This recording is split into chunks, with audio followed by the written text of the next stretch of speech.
Hey yo. Y'all already know what it is, man. Welcome to another episode of the Point Game Podcast. It's your guy Boro in the building. Yeah, you already know we ain't playing no games. You know the name. It's your boy Gorman, aka the Point Game Popovich. We in the building. You heard? And Of course, y'all already know what it is, man. Follow me here, man, or over here, wherever it's at. 100K Ray, man. You already know I got the best, whatever it comes to, man. The drafts, all that. You feel me? We're gonna get into these topics, man. What we got on the board today, boys? all right, man. First thing we got on the board, fellas. A little bit of information leaked when it came out to the Jordan Poole, Draymond Green situation. I don't think we need any remembrance about that. Okay. We pretty much that was a pretty Wait, vivid situation. before we play the clip, I just want to preface this by saying we don't know if this has been confirmed. This is according to the Pablo Torre podcast. Pablo Torre podcast and his sources. These ain't my sources. These ain't the Point Game podcast sources. This is his shit. I thought it was interesting. I had to clip it and run it by here for the fans. Let's jump into it. Word. If that nigga, if we find out this shit false, then we get at that nigga, not us. Yeah, don't You're get an it. expensive backpack for 30 is what Jordan Poole told Draymond Green that got him punched in the fucking face. So when you saw that text, what went through your mind? I was electrified Why? because it felt like looking at the Ark of the Covenant.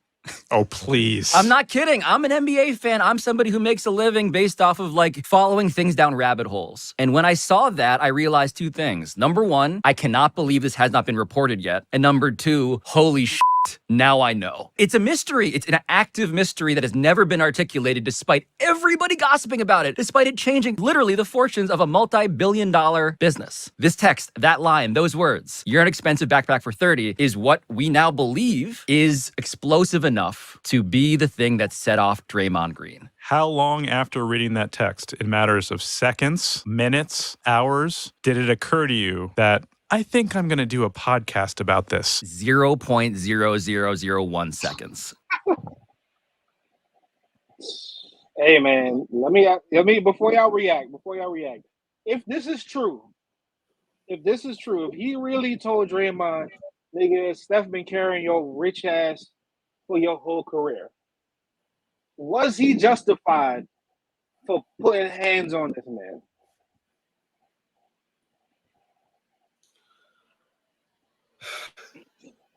Yes and no. I kind of don't feel like. I mean, we from New York, man. So the type of shit talking niggas do, that's some shit niggas would have been like, we would go back and forth or whatever. As long as they ain't say nothing like, nothing OD personal type shit, try to violate like on some deeper patterns type shit, then it is what it is. It's shit talking. Y'all on the same team. You know what I'm saying? I think Draymond might have went a little overboard, and he probably really took that shit to heart. Because to really sleep a nigga like that, like, you feel me? Like, he really took that shit to heart. So I don't think it was OD crazy, but then again, hey man, that man might have felt like, I don't know. I feel like if that was what he said, I feel like that had to be like the tipping point, like something it led up to that. I don't think he just said it and then, you know what I'm saying? He just clapped him. Like, he probably would have, he probably was in practice talking mad shit. He a young nigga. You know what I mean? He a young nigga talking to an older nigga. Older nigga probably like, yo, this nigga get me tight, son. Like, that ass, like, yo, Steph, yo, talk to this nigga Poole, man. He keep, yo, man, that's y'all, man. All right, bro. Word, all right, Steph, not all right, cool. Niggas not respecting my shit, and rightfully so. Niggas probably might feel like that. You feel me? Because they got a hierarchy in the Warriors system. This is Steph, obviously at the top. Then you got Clay, and then there's everybody else. But it's really supposed to be Steph, Clay, Dre. So he, you know what I'm saying? He might have. I don't think Poole was probably giving him that respect Draymond probably felt he deserved. Because for them two to be even going back and forth, you know what I'm saying? I don't think he going back and forth with Steph. I don't think he going back and forth with Clay.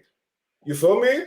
So he going back and forth with Draymond. Draymond probably in his head like, nigga, I built this shit, nigga. Me, nigga, brick by brick. What you talking about? Like, you know what I'm saying? Like, so, so for him, he's probably like, yo, okay, nigga, like, okay, you was with us last year when we won a chip. Okay, nigga, I done won 3 chips here already. Like, fuck is you, like, you're young, Yeah, you're young. but we also got to take into account that this was prior to Draymond signing his new contract or extension or whatever he got, and there was a lot of rumblings. There was a lot of rumblings going on in the media, and people was like, "Hey, yo, we don't know if they're gonna bring Draymond back." So you feel me? And then Poole got paid, so then you already know. You know how niggas feel. If you a nigga at work or whatever, and a new nigga come in and you been here for a minute, and he get that bonus or some shit, and you still hit word, you worrying like, yo, am I gonna get my bonus? And the nigga come out the office and he busts a dance to you real quick, like, hey, yo, I just got the crazy check, nigga. I just got my check. You feel me? And the nigga start talking wild reckless to you, like, hey, yo, you ain't get paid, nigga. That's crazy, son. Like, damn, my nigga, like, what's up? Like, niggas performance drop, and he say some wild shit to you, like, whatever nigga tell you, like, damn, that's wild, because they paid me like 3 times what they gave you. You know what I'm saying? I don't know. That's like you might feel some type of way. And I feel like that's exactly what happened. The nigga Draymond was in his crib one night, he was sleeping. Before he was even asleep, nigga was like, damn, son, this could be the last run for me, my nigga. Like, I could be on my way to Charlotte for like 30 mils. This could be the end of the road. And they get this light skinned nigga 120. I ain't feeling that shit. You feel me? And then Poole, you know what I'm saying? He said the wrong shit, and like one thing lead to another. Now niggas is punching on Poole. You know? Bad work. That's a wild thing to say to a nigga though. For you to say Steph has been carrying you your whole career, and it's not necessarily a lie. It's not necessarily a lie. I ain't mean to say it. I'm gonna say it though. But do you feel like it's enough for him to really,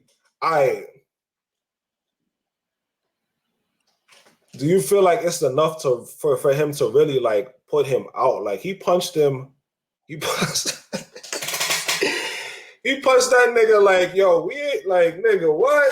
Like, dog, like straight up, I can't square up, none of that. It's like, like KO, like out of there. Like, I truly believe is what you said, bro. I feel like that situation was just a tipping point. Like, you're highly emotional if a nigga say that to you, and then that's your reaction. If a nigga say some shit to you like that, and that's your reaction, and you mad emotional, we already know he mad emotional.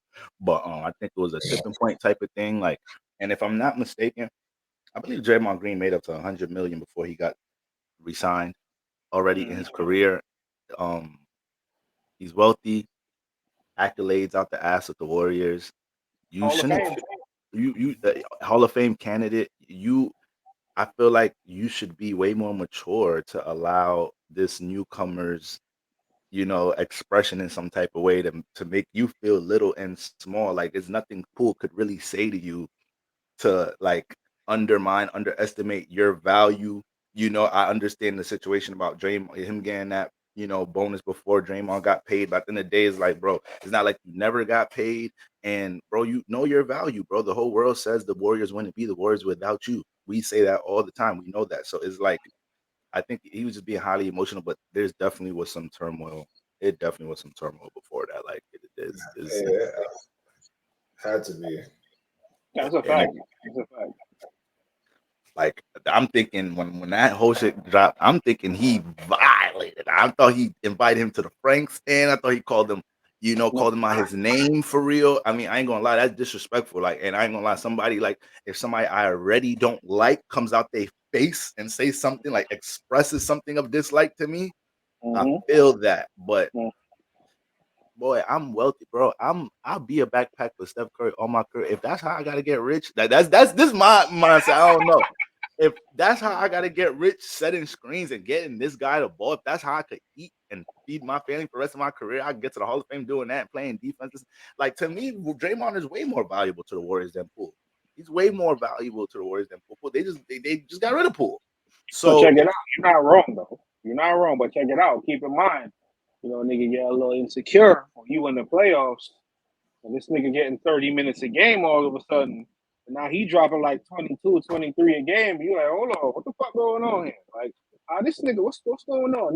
Niggas is making up nicknames for you and all type of shit. The pool party, he coming to play, you know what I'm saying? Like, you might feel some type of way. I think there might have been a little bit of that. You know what I'm saying? Maybe he was a little insecure about his value. You know what I'm saying? Maybe. If it was a situation where like they played the same position and he was stealing Draymond minutes, I could feel it a little deeper. But it's not like he's stealing Draymond minutes. It's not like because he's playing more, Draymond is losing minutes off the court. But that's my thing. It's like, What you want to say, Razor? No, go ahead. You ain't wrong. You're not wrong. They don't play the same position. But again, you could just be a jealous type of nigga. And I'm not saying that Draymond is a jealous type of nigga, but I'm just saying, like, I can see a scenario where it's like, again, you're on thin ice about like how much does this team actually still value me when you hearing the rumblings throughout the media, and I'm pretty sure he's heard that probably his whole career, right? And I would like to think, for as much as Draymond is supposed to be like the tough guy in the heart of the team, he's still a nigga that got thin skin. You feel me? For as much shit as he talks, he still comes off as a guy who has thin skin. So I could definitely see this shit rattling him a little bit. Because for him to say that, and then you be like, what? And then just lay a nigga down, like, yeah, bro, that shit might have been in the back of his mind for a minute.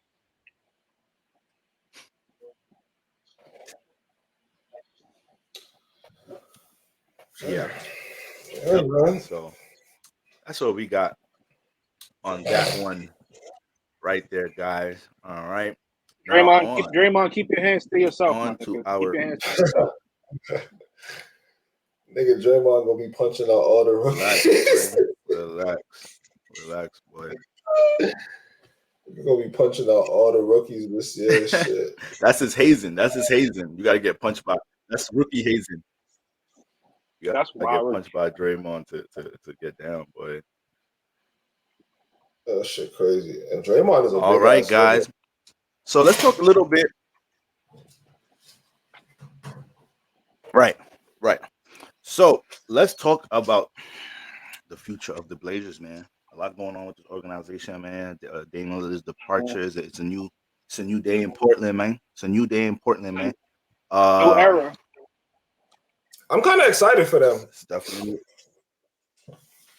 I think it's definitely going to be. I think it's definitely going to be entertaining to watch the Blazers have a whole new face. Like this is a whole Dame was there for a good decade. 11 years. 11 years ago. They had it where it was Brandon Roy and LaMarcus Aldridge, Batum. They had that going, and then the Dame era came in, and now this is like a whole totally new era. So I'm excited for the Blazers. You know what I'm saying? Hopefully they can make some great things happen. I agree. I'm very excited for the Blazers. I think facts. Yeah. I think that well let's get into the clip because this DeAndre Ayton, like I really want to dive into the DeAndre Ayton thing. But let's get to the clip first so we can talk about it. Woo! How you doing? They need to dominate zone up in the building, man. We here. Yeah, pause. Have you ever heard a nigga call him dominating ever? When I first seen this clip, that was the first time I ever heard that nigga. I didn't even know you had a nickname, bro. Like I thought niggas just called you. I just thought niggas call you DA, but dominating. First of all, dominating is a fire nickname. That is a fire nickname. Number two, you need to earn that. I'm curious. You need to earn that, bro. Like run the clip. Yeah, don't just give that nigga that time. See, that's the thing with these. This is why we gotta have this channel. This is why niggas like us gotta be in this position. We from New York. Our basketball culture in New York. We don't be giving fire nicknames to niggas that don't be like. Now we don't do that. Boy, you gotta earn your John, boy. Yeah, you don't even get a nickname. I like that. I'm so glad to be here. This is lit. I'm ready though. Boy, if that nigga DeAndre Ayton played in Dykeman, they gonna call that nigga Mr. Softy, nigga. That's the nickname they gonna give that nigga. I'm right here, yeah. This is so weird. I feel like I just got drafted. What's going on? I just feel like I just got drafted. Yeah. What's up, baby? I'm right here, baby. I know what it is. It's go time. Yes, sir. What's up? I'm blessed, baby. Good. Appreciate you, for real. Welcome, baby. No, I'm ready. Oh, this hard. What's up, Portland fan? It's Tamani Kamar here. Just want to say I'm excited to be here, do a tour of the facility, meet everybody, and let's get to work, man. Let's get it going. What up, Rip City? It's DA, aka Dominate. Super glad to be here. Super honored. I can't wait to get this thing started with you guys. Let's get it. DA, aka Domination. I ain't never heard a nigga call. Yo, this nigga couldn't wait to get out of. Yo, my nigga, I've never seen a nigga so happy to go to a non-playoff team in my life. Like, damn. Not even that. I've never heard him talk like this while he was on the Suns. Like, I've never heard him talk like that ever. He ain't talk like this on draft day. Like for real. Damn. But honestly, though, I'm gonna keep it real with you. This is one of the. I think this has the potential to be the most underrated aspect of that 3-team trade. Was him going to Portland. I honestly feel like this was the best thing that could have happened. I think people forget DeAndre Ayton, was he not the number one pick in the draft, in his draft class? He was the number one pick in his draft class. Like, he was a stud in college. Like, he was that guy. You know what I'm saying? So for him to come into Phoenix, and let's be honest, I kind of feel like they automatically inserted him into that, like, secondary role. I mean, obviously you kind of had to because you got Book, right? But now I feel like this is his opportunity to really blossom, right? And then you got Chauncey Billups as the head coach. You got a really young core. He's young enough to grow with the new core that's coming in. Because you got Scoot, and you still got Anthony Simons, and then you still got some other pieces there as well. And I really feel like this is a good opportunity for him to showcase the things that we wanted him to be in Phoenix, or at least what we expected him to be in Phoenix. I think he kind of struggled with. I think he struggled with being like a number two because I think he had his own expectations of being a much higher level player. Like, I think he might have wanted to score a lot more. They probably wanted him to play a lot more defense than he was probably accustomed to playing. I think that his game is more so tailored to him thriving offensively, and especially in like this type of league, you know, with the spacing and all of that. I think that this is going to be great. Why? Because for two things. I think they're going to look for him to be a scorer. You know, I think they're going to look for him to be a scorer because you have a lot of young guys to take some pressure off of the young guys, especially with Scoot and that pick and roll. You know, we got to see if Scoot can he be a league average a shooter? Is he going to be below average? We don't really know. But I think that this is a really good opportunity for Ayton to blossom and become the thing that people had, live up to the expectations that people had. So let me ask you a question. Do you think DeAndre Ayton has all-star potential? Yes. I think he has all the tools. I think, especially for a big man, I think he has all the tools. I think it's really more so about his mindset. I feel like that's probably what held him back the most in Phoenix. But I do think he has all the tools to be an all-star. I'm not saying you're wrong. However, I don't see him being the focal point of the Blazers. I think they are, the focal point is going to be the two guards, and obviously they should be able to get him involved a lot. But if he plays any way like how he played in Phoenix, then that's just going to be terrible. But I don't know. I got to see it because it's like, all right, it's like this, right? You could say that, right? Him playing behind Book, but it's like before CP got there, who else was there? On teams like that that are not going to the playoffs, like, and you're like the number if you're the one or the two, if you're the one or the two punch, y'all supposed to be going crazy. Y'all just missing that other piece, and they were missing that other piece, which was CP. And as soon as CP came, niggas went to the playoffs. But it's like, yo, it's like I've seen many a times like Chris Paul or Devin Booker will give him the ball and he go up and he might do some bullshit ass layup and CP will run up to him and be like, yo, you like tap him in the chest, like hit him in the chest, like, yo, you gotta dunk that, or motioning for him to be more aggressive. You know what I'm saying? So I feel like I don't think it's necessarily a team culture thing. Although I did hear like, Monty Williams and him didn't really get along the best. But even still, within saying that, like, just because you and the coach might not get along that well, are you not going to go out there and try to play your best? Because again, you still are in the NBA, which is a business. So in order for you to get your next big break, you still got to go out there and bust your ass, whether you and the coach got a feud or whatever the fuck. And we in playoff / championship contention. So it's like, why not? Why not try to go and max out and play the best I could play? You feel me? I don't feel like he was I definitely don't feel like he was playing the best that he could have played. Like, I don't know. If nigga was he injured? No. He was injured. He was injured a few seasons. He was injured. So he was drafted in 2018. He played 71 games. In 2019, 2020, he played 38. 2020, 21, 69. The year after that, 58. And then last year, 67. But what I will say that I found interesting in terms of his stats, one, he's been a double-double for all 5 of his years that he's been there. 10 rebounds minimum, right? So the only year... That shit is just stats, bro. I ain't gonna hold you. If you watch a game with DeAndre Ayton, you'd be like, yo. I mean, but I feel like right? probably I feel like his averages probably could really be higher than that on the Suns. Like when I be watching him, play, I'd be like.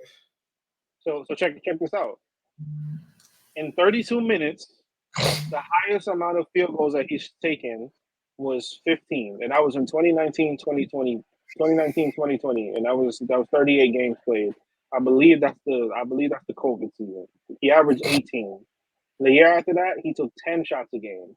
And the year after that, he took 12. And the year after that, he took 13.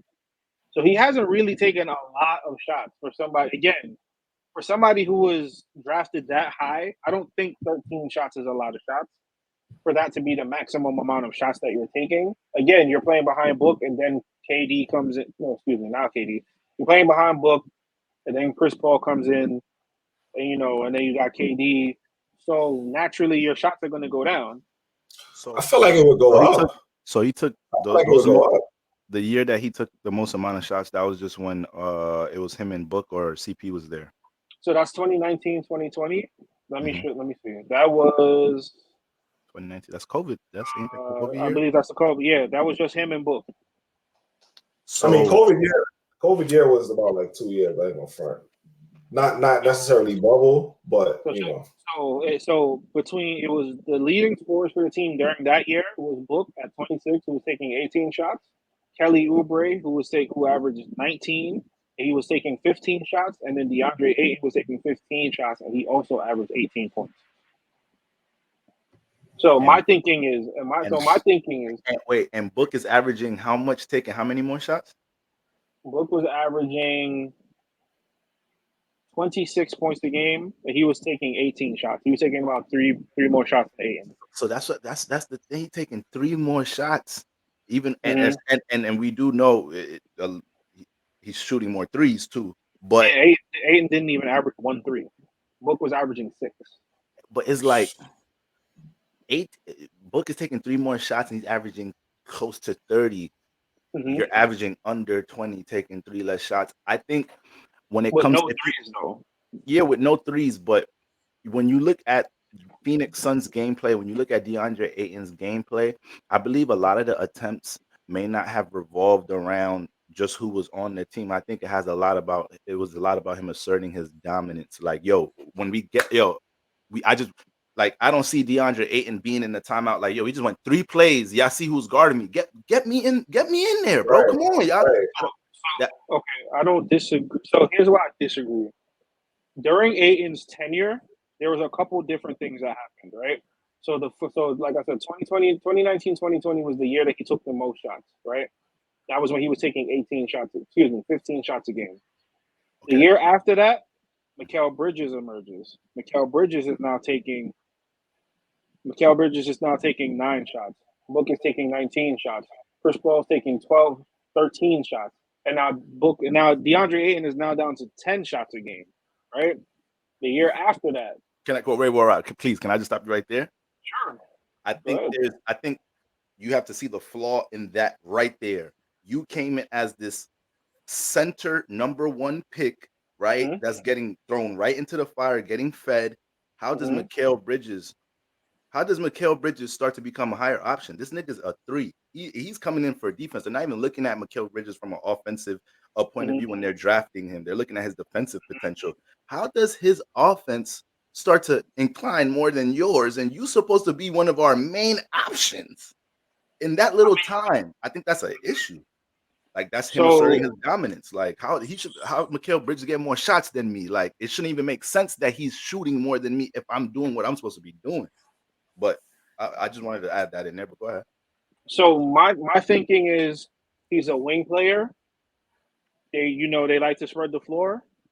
He's gonna he takes more 3-pointers than Ayton at the time. Even still, yeah, like he was averaging 4 shots. He was averaging 4 threes a game. DeAndre Ayton still was averaging under less than 0.3 threes a game.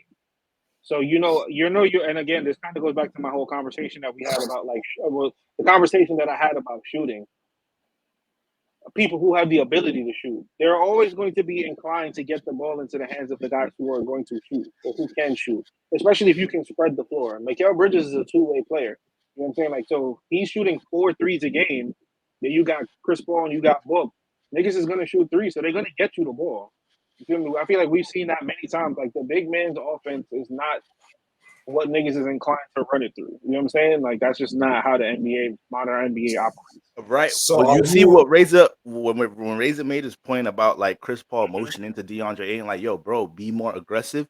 To me, it's like, yo, I didn't see Chris Paul come onto teams, make a young guard that's talented look better. I didn't see him make Blake Griffin and DeAndre Ayton look. I didn't see him make them play to their max. I think DeAndre Ayton is more skilled than Blake Griffin. I think he's more skilled than both of them. So for CP3 not to be able to bring it out, to me, is like, yeah, you ain't it. Like, in my head, is like, when they were in the finals, I never looked at the Suns as a 3-way punch. I always looked at them as Chris Paul, D Book versus the Bucks. facts. So my point is, then my thing is, there's an argument to be made that maybe Chris Paul also helped unlock Mikal Bridges because he put him in position to take those extra shots. All Mikal Bridges did was knock down some shots. It wasn't like he was taking it. That's cool. He knocked down some shots. DeAndre Ayton, we looked at you somebody we can go to eat, and it's like, I think it's not like that responsibility. Again, I don't think he wasn't eating when he was getting the shots. He averaged 18 a game and 10 rebounds. I think he should have been clearing 20. I think he should have been clearing. Was he averaging 15 well, shots? Was he looking for his shot though? I mean, if you're getting, wait, hold on. If you're getting 14, 15 shots a game, again, you're splitting shots with Book. You know what I'm saying? You're splitting shots with Book and Kelly Oubre. Like, Kelly Oubre was shooting 15 shots a game, bro. But bro, because that nigga be chucking. That's why. But bro, Kelly Oubre, they're taking Kelly Oubre and DeAndre Ayton both taking 15 shots a game, right? Yes. DeAndre and that year DeAndre Ayton only played 38 games. He got hurt. And how much DeAndre Ayton averaged and how much Kelly Oubre averaged them taking the same attempts? They averaged the same amount of points. Now, 18 now. Now you got to look at this, Rob. If they taking the same amount of shots, and one person is shooting long range shots, how are you not clearing 20? The max, if you made every shot, you took 15 shots a game, you made every shot, that's 30 points, and you only took 2s. How are you not clearing a dub? And Kelly Oubre is right there with you, and this nigga probably shooting 3 threes, 2 3. Like, that don't even make sense. He should have been clearing 20, bro. And he could shoot free throws. He can shoot free throws. That's the crazy part. He actually can shoot too. He was only averaging 2 free throw attempts a game. That's terrible. And that's not on him? That's awful, Rob. That's awful. I don't know if that's necessarily on him. I mean, you can make an argument that is on him, but again, I think it's also about how they're using him. You know what I'm saying? Like, we would have to look at the clips about how they're using him. CP had to learn. CP had to learn how to use him as a finesse big. Like CP ended up realizing, like, yo, he's a finesse big. I need to get him his little 10-footer shots. All right, so then that would explain the lack of free throw attempts. You know, let him get his 10-footer jump shots. He not getting fouled because when he goes to the bat, when you give him the ball in the post, he's just gonna go to a hook shot. He's not trying to like drop step dunk on you. He's just gonna go to a hook shot or something. Like he's a finesse big. If he can get fouled 5 times a game this year in Portland, like if he can get like he should have been clearing the dub back then, bro. He should have been had a year he averaging 20, son. For real. So it's hard for me to see this all-star potential with him. I feel like if you put Daniel Gafford in DeAndre Ayton's body, all-star. If you put Robert Williams, if you give Robert Williams some DeAndre Ayton skills, all-star. These are dogs. Like so it's like I get it. Not every big is like you got OD finesse bigs. Tim Duncan, one of the best bigs of all time. He's straight finesse, but he's still a dog. Though. He still dunk on you. Like he still get to the line. Like he still is aggressive. Let's see what happens with him in Portland. Maybe there was a dog there that we just didn't get to see because for whatever reason. This is a great. I like this for him. This like the nigga happy. He better all this excitement, DeAndre Ayton. You better be going over on rebounds on FanDuel. All this excitement you doing in the locker room. You better be going over, boy. Yo, family. Let's check out this projected lineup. Projected starting lineup for the Trailblazers in the era without Damian Lillard. All right, the Scoot era, essentially. The Scoot era, boy. Or potentially the Anthony Simons era. We'll see. Scoot Hendy. This is really who I'm looking at. That's who I'm looking really at. The leader right here for real. I'm looking at him to be. Yes, he's. I could be confident. Matter of fact, I got a question for you. Ooh, I got a good question for you. I know this not part of the joint. It just came to my head. Who's gonna have a better year? Who's gonna have a better year? Jordan Poole or Simons? That's tough. That is tough. We'll come back to. I think we can come back to that one. I rock with Anthony Simons, man. I really like Simons, man. I'm gonna say Simons just because I feel like the team is a lot better. I think they're in a better position to win than the Wizards. Shout out to Shaedon Sharpe, man. You know that's one of my prospects on a young nigga watch, but I just don't think I don't think they're gonna start him at a 3. He's been a combo guard his whole career. Who do they have? They're gonna start at the 3 over him. That's a great question. I mean, he's not a 3, so I just don't know why USA Today got this as a projected lineup. I mean, you know, these lineups get smaller and smaller, though. So that's what I'm looking at. That's probably why they got him projected at 3. So Shaedon Sharpe is going to be in the game guarding Kawhi. KD. No. KD. Kawhi. Jeremy Grant going to start at the 4, and he still got to guard. Today's NBA at the 3. Jeremy Grant's supposed to be at the goddamn 3. Like Matthias Steibel, they still got Matthias Steibel. I didn't see Tybull play in a minute. Yeah, I mean, if you got Matthias Steibel, then that makes sense to me. Slide him in right in the 3 position. You know what I mean? That works out to me.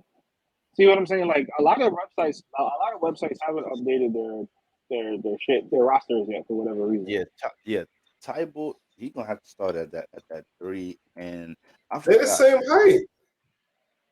But he's known to be a much better defender though. I guess they both 6'5". He has a reputation as a defender though. I'm curious about what's going to happen with Robert Williams because he was starting on Boston, but then you got hurt. And he was always hurt. So does he apport like what happens with him? Do they move Jeremy Grant to the 3 and have Robert Williams start with DeAndre Ayton? They got a lot of bigs, so that'll be my 2K lineup right there. That's a lot. Yeah, that might be a lineup that they run a few times because then you could have the defense of Robert Williams to back up because Dayton is not much of a well, he's not known for being a defensive big. So having a lineup with him and Robert Williams, I mean, it could throw off the offense potentially though, unless DeAndre Ayton somehow morphs into this like true stretch big, and you could just run pick and roll with Robert Williams. I don't really know how. I don't know. They would have to figure it out though. That's the lineup I would probably run though. So all in all, do y'all think Portland made the right move with getting rid of Dame? For the pieces that Hell they yeah. brought back, yes, I do. I believe that Hell this is yeah. the best. This is probably the best pack that Hell they yeah. probably were going to get. I don't think I Tyler Hero. agree. I don't think I Tyler agree. Hero would have fit their timeline because I feel like a lot of people were pushing the Tyler Hero thing, but it's like they have so many guards already. You know what I mean? Like Right. you don't want a New York Knicks situation where one of your young guys is parked on the bench who has a lot of potential to bring in somebody else who's pretty good, but you want to develop your young players. So you want to just, give them minutes instead of the veteran guys. But that's a whole nother conversation as a scorn Knicks fan. Um. All right. All right, fellas. So shout out to them Blazer boys and Oh, all that. hot take, hot take, hot take, hot take, hot take. Portland is a playing team. They'd have no chance in hell. Okay.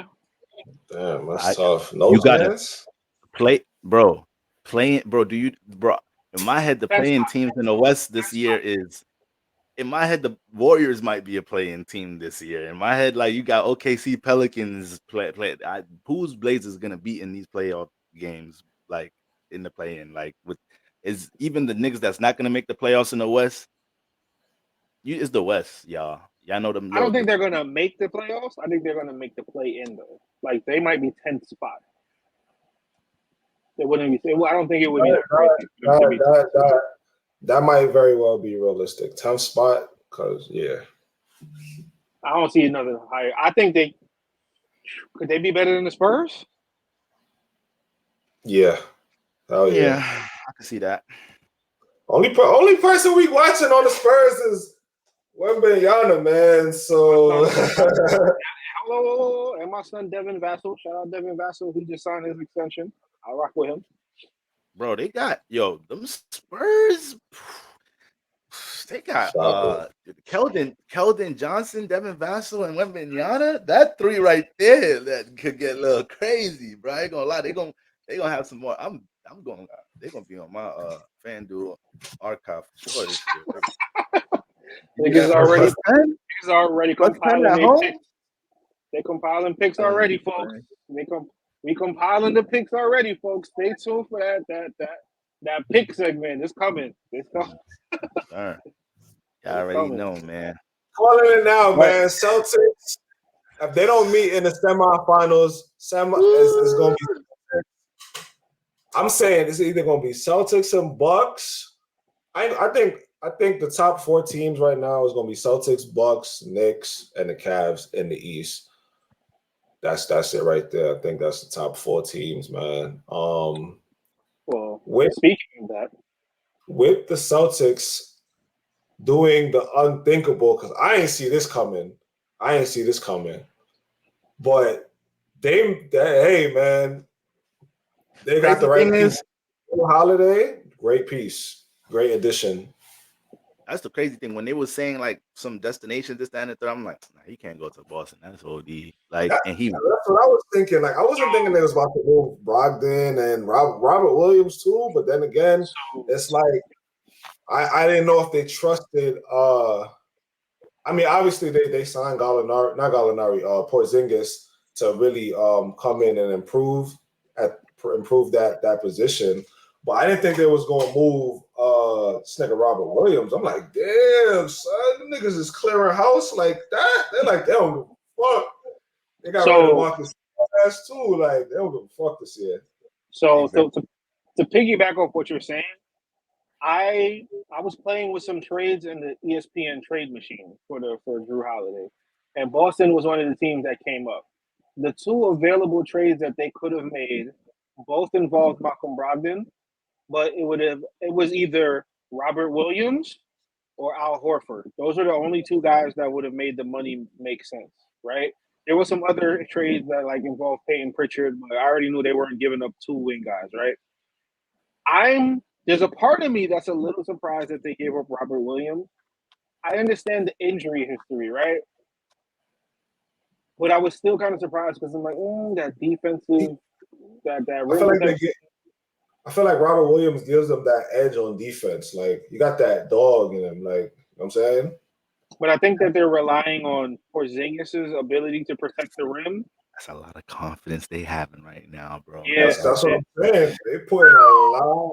They putting a lot on the Porzingis and Horford. They're putting a lot of stock into both of them, bro. I don't know. I mean, Horford has shown us the ability to just like turn back the hands of time. Like last year in the playoffs, like he turned back the hands of time and just gave us like a vintage Al Horford performance. But how are we counting on that every year? Are we counting on that every? You know what I mean? How long are we counting on that? I'm not gonna lie to you, Harford,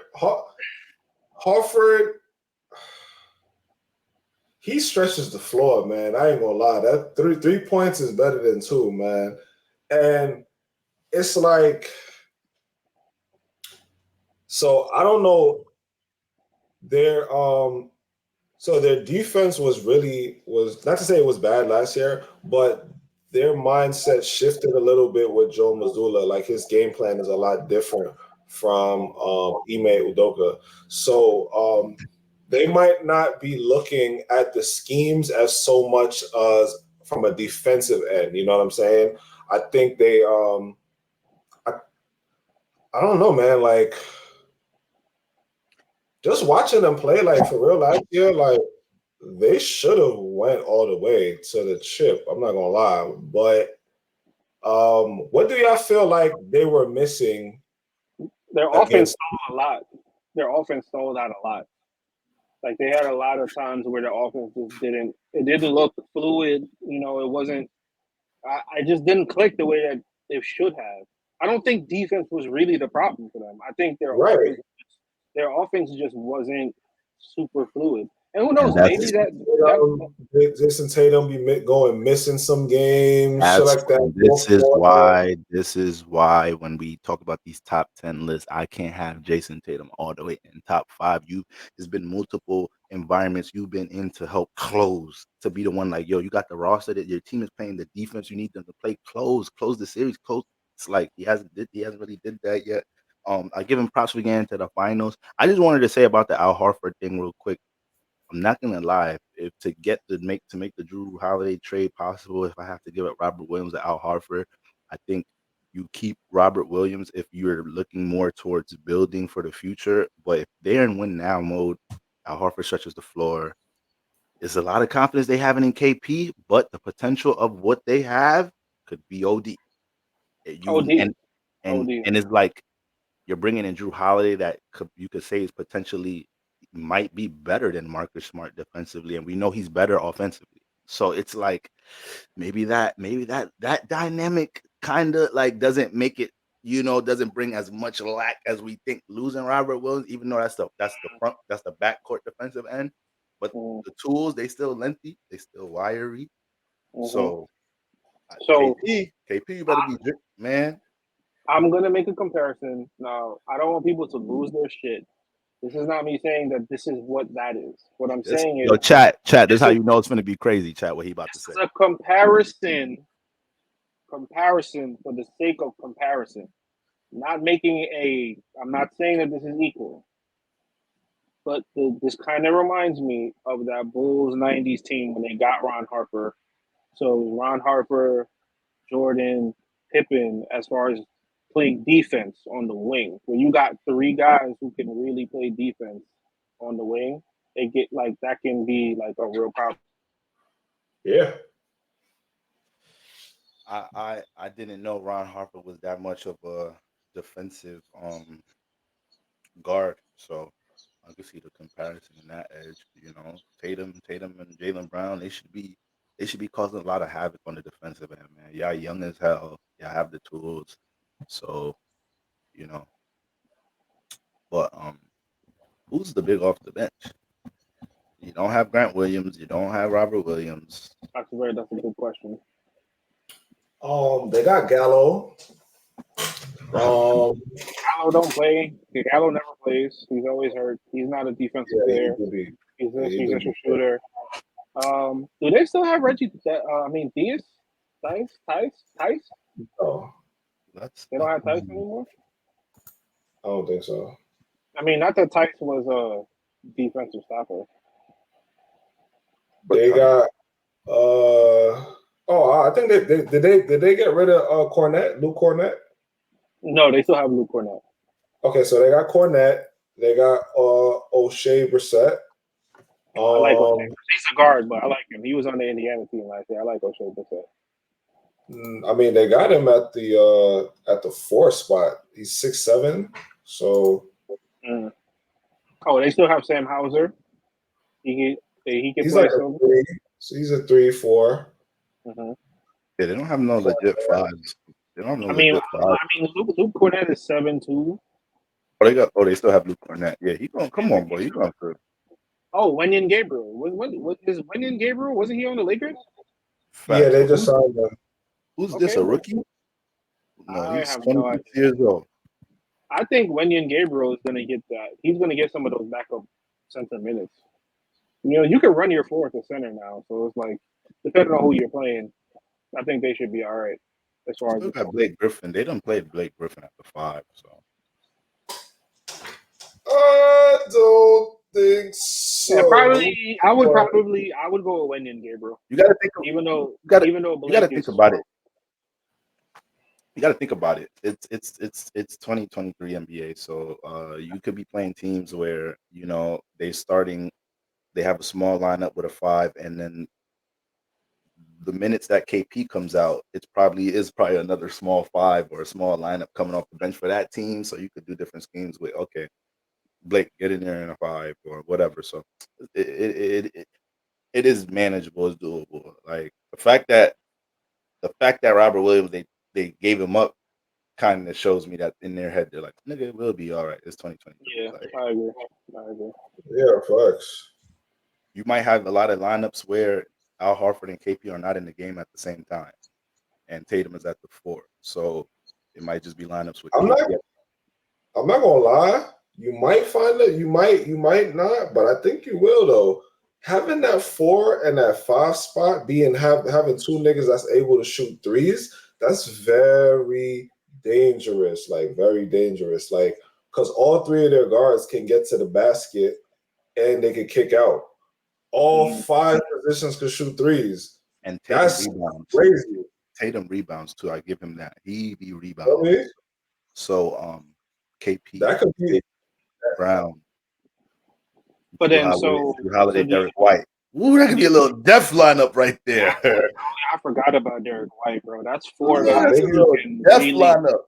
That's 4 guys who can really guard that perimeter. You have perimeter, right? You have Holiday, White, Brown, JT, Tatum, Porzingis. And you know what's funny too? I remember if correct me if I'm wrong, but didn't Damian Lillard say he what you call it? Jrue Holiday's the reason why he started shooting so far back because of because he was a bigger guard guarding him. So he was like, yo, in order for me to really be more effective, he started shooting from further back from the 3-point line. So it's kind of crazy, you know what I'm saying? How they picked up Jrue Holiday, you feel me, like that. Because he's 6'5", Dame is what, 6'2", 6'3"? You know what I'm saying? Having Jrue Holiday on him, that's going to be. I still think Dame will get it done, but Jrue Holiday gonna make him work. You know what I'm saying? He's definitely gonna make him work. But all three of them, potentially, when you think about it. Yeah, facts. The switching, you can take any one of them. Yep. Yep.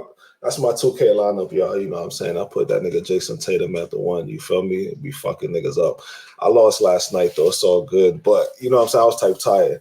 But Shout out to Pete. Shout out to Paul George, man. Shut all that Tatum shit down last night. But you feel me? But anyways. it's all good. I was type tired. I let him rock with that one. But yeah, man.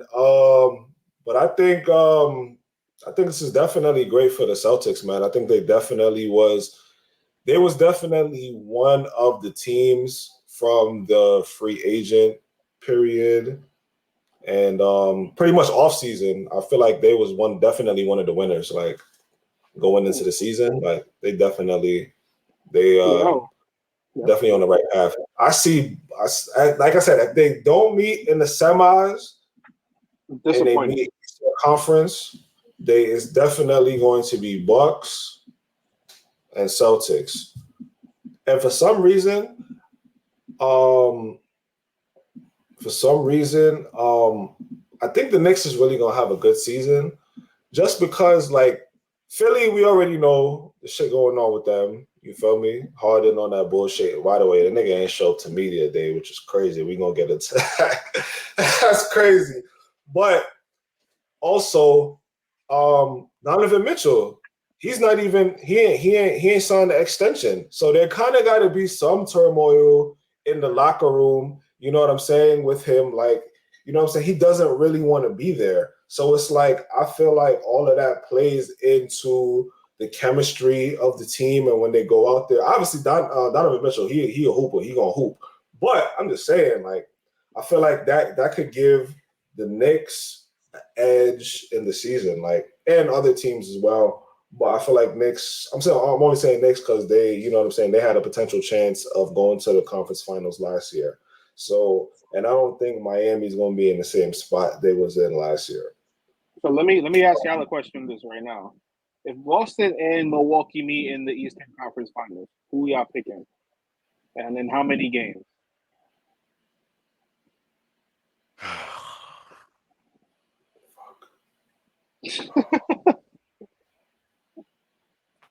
I'm going Bucks 6.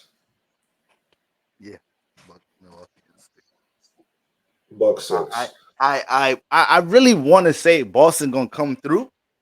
I really want to say Boston gonna come through, but I feel like that chemistry I feel like they had, which what I was leaning on, they're starting the year having to build chemistry. Just like Milwaukee is. Milwaukee added one piece. Boston, Boston was my number 1 seed. But it's like, damn, you just got all these new changes. Y'all not coming in with the same chemistry. Jrue Holiday has to get adjusted to Jaden Tatum, Jaylen Brown, where they like the ball at. KP has to find his, this and the third. Mazzulla has to find his lineups. What is the depth lineup? Damn, how do I split minutes between Devin Vassell, Jrue Holiday when I want to go in this big lineup? Like, so, like, there's a lot of new things for them to figure out. I think Dame is such a stud. he's such a superstar, such a stud that he's gonna be able to come in there. Is like I feel like Dame is gonna make it easier for the coach more than this new Celtics roster is gonna make it easier for Mazzulla. Like Dame is just when you have a player like that, it's a coach's dream. So in that system, because you can do so many things with just Dame. Like I was listening to the the Old Man in the Three podcast, and they were talking about a lot of the offensive schemes that can potentially run on the Bucks now, and how and there was a lot of it was kind of some things that I was alluding to in the last episode. All of that building a wall against Giannis is done. You know what I mean? That's done. Yeah. All of that is over. They have a lineup now, but like kind of like the Celtics, where you have 5 guys on the floor, 4 guys on the floor who can stretch the floor. You know what I mean? And then again, the underrated pieces of this team that people aren't talking about. Yeah, the pick and roll with Dame and Giannis is great, but the pick and roll with Dame and Brook Lopez, bro, is gonna be lethal. Brook Lopez is gonna be stretching the floor in a whole different way. He can rebound. You gotta worry. He can finish at the basket. Then you got I'm I'm not even thinking about that aspect. You doing pick and roll with Dame and Brook Lopez, and you have to worry about Middleton, and then you have to worry about Giannis in the dunk spot. Like that's a lot. There's a lot going on, boy. They were talking about Dame running picks for Giannis, kind of like how Jamal Murray runs picks for Jokic in Denver, and a lot of those stagger screens and a lot of. And then there's another aspect that I feel like people are also underrating too. That's not getting enough. I don't think it's getting enough emphasis on how much this helps his game, bro. This is gonna help Chris Middleton so much.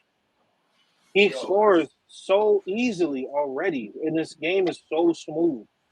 He's gonna be able. He's gonna be able to dominate in that half court so easily just because of how much space you have to give Dame and how much respect you have to give Dame. And like, yo, it's gonna be so. It's gonna be a lot going on. And then, like you said, those death lineups. You got Giannis at 5, and then you got Bobby Portis at you know what I'm saying out there too. Like, there's so many mix and matching and things that you can do. And like you said, they only added one guy. You know what I'm saying? And then they got other pieces that you can add in there. And you got Pat Connaughton, who can also shoot and do some things. Like, there's so many different variations of offense that this Milwaukee Bucks, like this version of them, that you're gonna have to offer.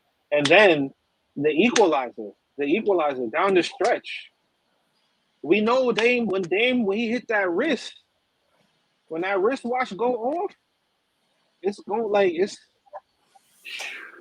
Like, yo, bro, you can't give Giannis. That, bro. They kind of like you can't you couldn't have gave Giannis this. Like, I feel you give him some help. Christmas came early, man. Y'all gonna give him Dame. Y'all gonna give him Dame. If I see, I mean, he's had Jrue Holiday as an all-star caliber point guard. I just feel like, yo, damn, y'all gave Giannis Dame. Oh, nah, y'all really want to turn the NBA into a video game for real? Like, y'all gave him exactly what he needed. A high-level scoring point guard who can close games for you. Like, literally, y'all gave, like, if there was anything that was it. So still got a bunch of stretch 3s, 4s that everybody could shoot, but Giannis, like Portis, Brook Lopez, like Pat Connaughton. These are your 4s and 5s. Your stretch, Jay Crowder, like niggas still need to learn how to shoot. God damn it, like you on that bullshit. He does. Not as much anymore. That's the crazy part, for real. Not as much anymore. We're gonna clear this thing out, go 5 wide, and let Giannis go to work. Good, and I dare you to put a wall up. I dare you. So last that wouldn't even be smart. What? Oh yeah, I got Bucks in 7. Who gets the number? If it's Bucks in 7, who gets the number 1 seed? Where's Game 7 being played at? Bucks. They had the number 1 seed last year. I say Milwaukee. They had the number 1 seed last year without Dame. Without Dame.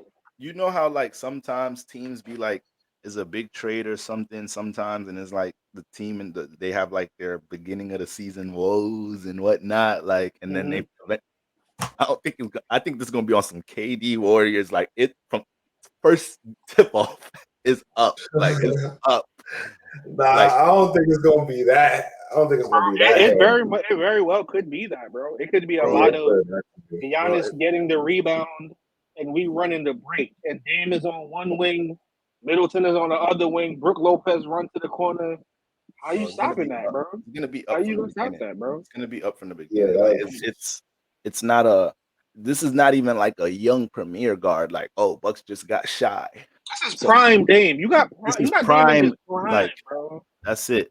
You could give Dame the keys to any franchise. So if you give him keys and these are his, like, let's get out of Giannis.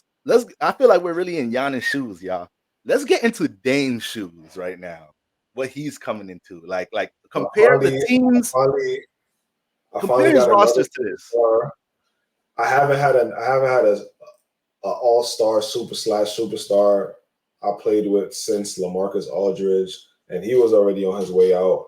I'm finally getting to play with a legit number 2 and a number 3. Oh yeah, it's about to get busy. Yeah, it's about to be, because they was going to the playoffs. Well, the last time they made it to the playoffs was the bubble, and you know what I'm saying. Every time I ain't gonna lie, like the Blazers is funny, man. Like every time they'll be playing really good early, they'll be always playing really early. They'll Bro, be it's been playing the good Warriors. early. It's been the Warriors, bro. Their best years, the Warriors. They ran into Steph. Right, yeah. Facts against once they got rid of CJ McCollum, I was like, oh yeah, it's quiet, it's over. Like it's over. You are officially in rebuild mode. Eventually, it's just Yeah, time. Once they did that, to me, it was just a ticking bomb till Dame was out. yeah. pretty much. I feel like Dame is how many rosters has Dame had that it's like, all right, get Dame back in the game. Like he can Mhm. get some rest. A Like lot of rest. A lot of rest. like Like okay, right Giannis. now, I feel like they could. There's so, like you said, there's so many different lineups they could go with it. Like they could have Giannis sit, and they could just be Dame and Middleton going crazy, or What's they the could death sit lineup? Dame and What's the then death lineup? huh? The death The lineup. death lineup. The death lineup to me is Brook Lopez at 5, Giannis at 4, Bobby Portis at 3, Middleton at 2, and Dame at the 1. Yeah, that's Say that crazy. again, Rob. Say that again. Say that again. Brook Lopez at 5, Giannis at 4, Bobby Portis at the 3, Middleton at the 2, and Dame at 1. That's crazy. Yeah, that's crazy. Yeah, that's my 2K lineup right there. That's the death lineup. Oh, and they got Malik Beasley. Whew, they got a lot of shooters, man. They got a lot of shooters. Who's the point guard off the bench? Cameron Payne. You on the Celtics? Yeah, they did sign campaign. Yo, they Oh, are. I thought they got Ty Washington Jr. Maybe he gets some. Yep. Maybe he gets They some got minutes. I don't know what team he's talking about. I thought Tata was on. I'm like, what team Tata is on? I thought it was the Suns or something. I'm like, oh, they got Tata, they straight, but nah. Damn, bro, they have everything you need on paper, bro. Like this look like a championship team on paper. Mm-hmm. You already got championship DNA in here already. So it's like So I know this is probably going to be the last segment, but I feel like we should just transition to it now since we're talking about championships. What do y'all think a championship does for Dame's legacy? Where does that put Dame in the pantheon of point guards? It doesn't do anything. You don't feel like a championship does nothing? No, maybe 2, 3, but no 1. No. What are you gonna say? Top 10?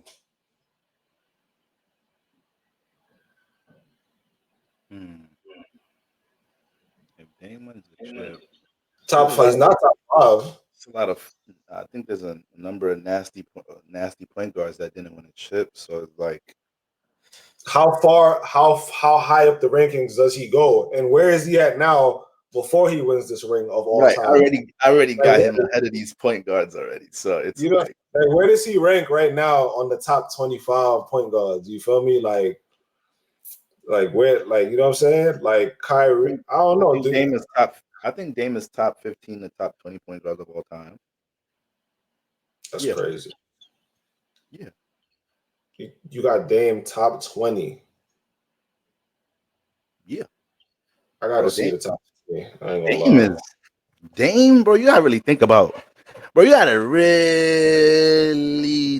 go back to like Dame has like been having moments in the NBA while he's on Portland. While it's like they're bringing him up on ESPN. Like, bro, Dame is on a tear in the league. Like, this is wild. You got to think about as many point guards that have as big playoff moments as him. Bring up these guards that have any of these guards that have as big playoff moments at the same time. Has led rosters as weak as he's had to the playoffs as many times as he had. Took out superstars in the playoffs multiple times. 30 average damn near close to 30. If average 30 pretty much, I believe. But like, so it's like, how you gonna name 20 point guards before Dame? Like, we're not So I'm talking like looking if at. you're gonna start. Go ahead. I'm looking at Hoops Hype. Shout out to them. And they got They got boy ranked number 13 on the top 20. I'm like, damn. Yeah, maybe I'm tweaking. All right. Huh? That's All time, yeah, all time. all time. Yeah. So these are the point guards they got in front of him. He's 13. They got Russ at 12, Gary Payton at 11, Jason Kidd at 10, Bob Cousy at 9, Steve Nash at 8, John Stockton at 7, Chris Paul at 6. Then you know the usual 5, Isaiah, 4, Jerry West, 3, Oscar, 2, Steph, 1, Magic Johnson. So it's like, who does he go in front of? Obviously, he's going to go in front of. He's going to go in front of Westbrook. I definitely feel like obviously he'll go in front of Westbrook. Does he go in front of? I got him in front of Gary Payton and Bob Cousy. So he under Steve Nash, or he go ahead of Steve Nash? I don't know about that one. Steve Nash is at 8. All I know is that I feel like once and after 8, name the other guards that I besides Bob Cousy. So you got it. Say it again. Name all the guards ahead of him besides Bob Cousy and Gary Payton. Since I already said that I got him ahead of him. J Kidd. See, that's what I'm saying now. Like that's what I'm saying. Yeah, Damon's like top 15 because it's like I knew there was going to be some point guards that are high on the list that I have him ahead of. So Bob Cousy's one of them. And Gary Payton, yeah, give me Gary Payton. I mean, give me Dame over Gary Payton. Yes. So yeah. All right. So top. Yeah, he's definitely top 15. All right, I'm bugging. He's definitely top 15. He might even be fucking top 10, to be honest with you. Goddamn. He might even be top 10. Yeah. So it's like if you look at his career stats, you know, came in, averaging a dub, 21, 25, 27, 26, 25. Then he averaged 30 in 2019, 20. Yo, so like he was playing out of his mind. Bro, that's what I'm saying. Yeah, he top averaged 32. Just averaged 32. I'm sure he's definitely. Dame definitely top 10. He definitely top 10. And on top of that, I think he was doing it in the point guard era of the NBA. Yeah, definitely. Like when you talk about the point guard, we still in the point guard. We still in the point guard era of the NBA, but even more so. But he definitely top 10. If he gets a ring, for sure, top 10. But no ring, he's still, like you said, top 15. So, yeah, man, that one right there is Dame time. All right. Now we're gonna go ahead. Let me see. How y'all feeling, man? Do y'all want to close out with our player rest segment, or is episode 4 where it's at? I think it's where it's at. Alrighty, gang. Once again, shout out to the chat, man. Shout out to y'all. Make sure y'all tap in and follow us on Instagram, TikTok. All right, we about to give some life to that Twitter platform and everything. We appreciate y'all tapping in, man. Stay tuned for next episode. All right, check out them shorts, throw everything on them. Notifications on. Somebody's shit is echoing like crazy. It's fine. Just close out. I bet. All right. Y'all already know what to do, man. Until next time. Follow us at the Point Game Podcast. And we hope y'all enjoyed the episode, man. Until next time. Peace.